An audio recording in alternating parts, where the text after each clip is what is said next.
સમગ્ર શિક્ષા ગુજરાત દ્વારા સંચાલિત બોયઝ હોસ્ટેલ માટે વોર્ડન ગૃહપતિ, આસિસ્ટન્ટ વોર્ડન મદદનીશ ગૃહપતિ, હિસાબનીશ અને કસ્તુરબા ગાંધી મહિલા વિદ્યાલય માટે હિસાબનીશની 11 માસ કરાર આધારિત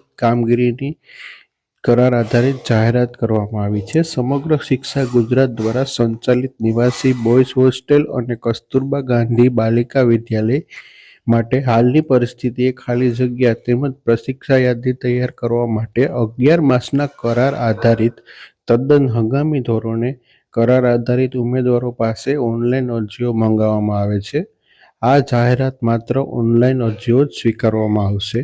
જગ્યા વાઇઝ માહિતી જોઈએ તો વોર્ડન ગૃહપતિ નિવાસી ફક્ત પુરુષ ઉમેદવાર માટે કુલ જગ્યાઓ 14 છે. તેનું માસિક મહેનતાણું 25,000 રૂપિયા છે.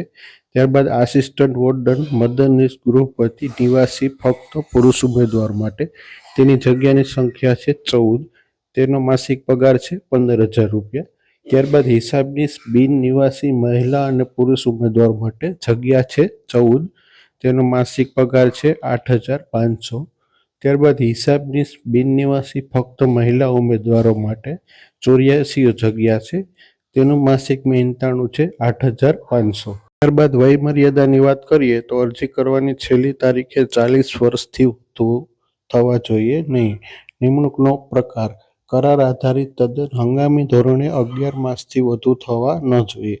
ઉમેદવારોએ ઓનલાઈન અરજી www.ssagujrat.org વેબસાઇટ પર જઈ રિક્વાયરમેન્ટ મેનુ પર ક્લિક કરી અરજી કરવાની રહેશે. ઓનલાઈન અરજી કરવા માટેના આવશ્યક લાયકાત ધરાવતી અરજી કરવાની રીત, ભરતીના નિયમો અને શરતો, સૂચનાઓ, માર્ગદર્શન વગેરે વેબસાઇટ ઉપર મૂકવામાં આવેલ છે, જેને વાંચીને અરજી કરવાની રહેશે. ઉમેદવારોએ અરજી જે જિલ્લામાં જે તે જગ્યા માટે કરેલ હશે તે જ માન્ય ગણાશે.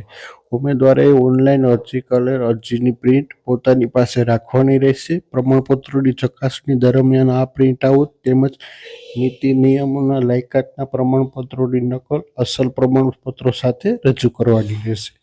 ઓનલાઈન અરજી કરવાની શરૂ થવાની તારીખ 29/7/2024 બપોરના 12 કલાકથી શરૂ થશે. ત્યારબાદ ઓનલાઈન અરજી કરવાની છેલ્લી તારીખ છે 7/8/2024 17 કલાક સુધી આ અરજી કરી શકાશે. તો મિત્રો, જેમ બને તેમ વધુમાં વધુ આ માહિતીને શેર કરો, જેથી કરી અન્ય લોકો આ માહિતીનો ખ્યાલ આવે. હવે અમને રજા આપશો. જય હિન્દ, જય ભારત.